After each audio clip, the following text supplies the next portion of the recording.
Hi, okay, we're starting another video. We're going to talk today about a recap of period 2 and what we covered so far, and try to hit the key points of period 2. And I thought the easiest way to do that was, did you guys bring AMSCO? I hope you did. I thought we'd go through the gray boxes. I intentionally skipped those.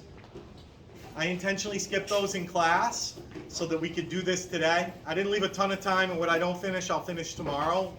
But let's go to 2.1. Which is on page 32. No, yes. I'm in 32, I'm in AMSCO. Okay, so we're gonna go to the whiteboard, which is a blackboard right now. We're gonna make new.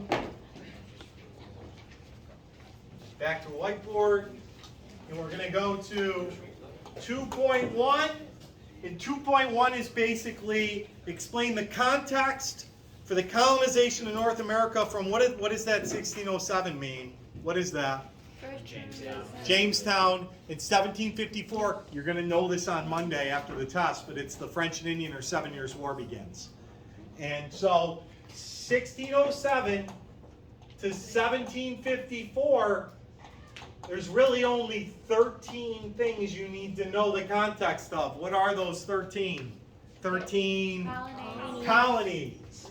You need to know the context of, look at this, is so nice.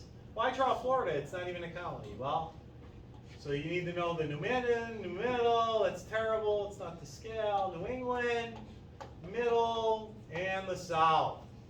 That's a beautiful picture of the Atlantic coast. This is the Atlantic Ocean. Where did everybody come to this in this time frame? They all came from the Atlantic. They either came from Europe or Africa against their will, right? So they're coming from here or here, or here from the Indies, because they through the triangular trade through. So slaves came here sometimes and then went there. You understand that too, right? Okay.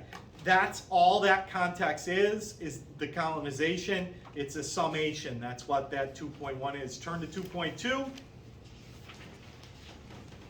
2.2 is going to answer the question of how and why. And that's what's going to talk about when we talk about, in my opinion, the how and the why. As far as this is concerned, this is all the this is an easy one. This is how and why for non-English, which is not going to be a big part of the final for this unit.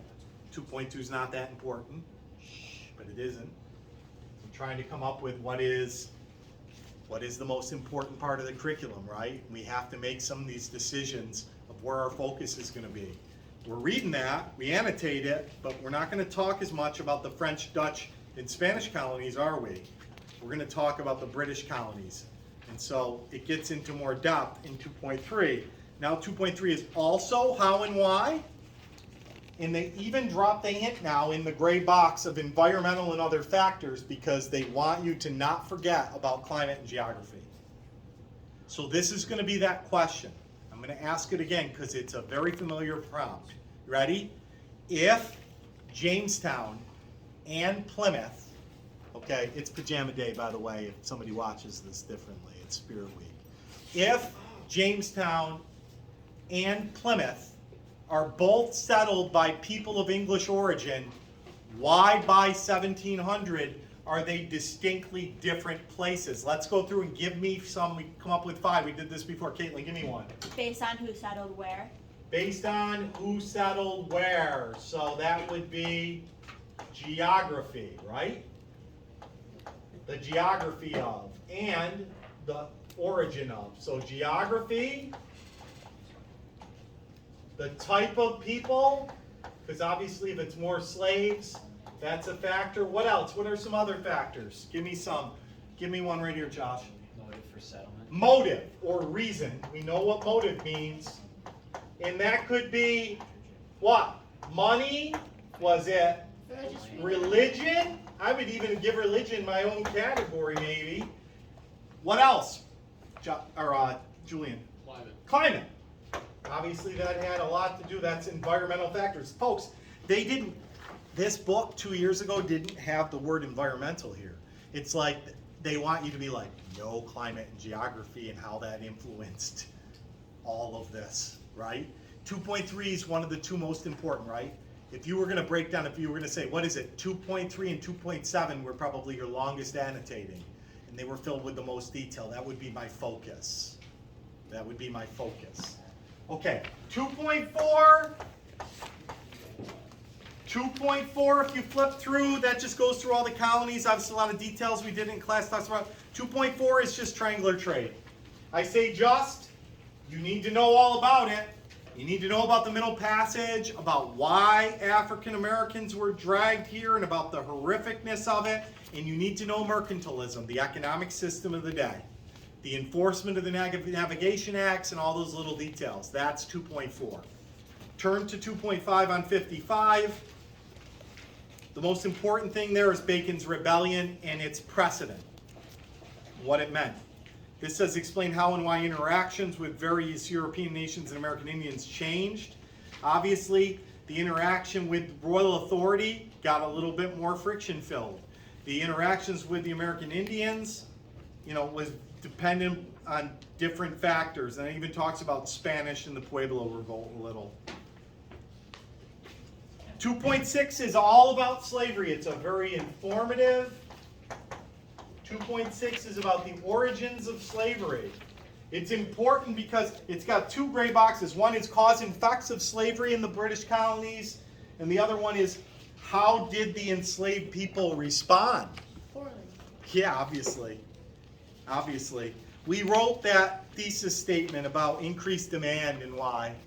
One thing I want you to remember that's true is I just want to give a shout out to the Africans that came here.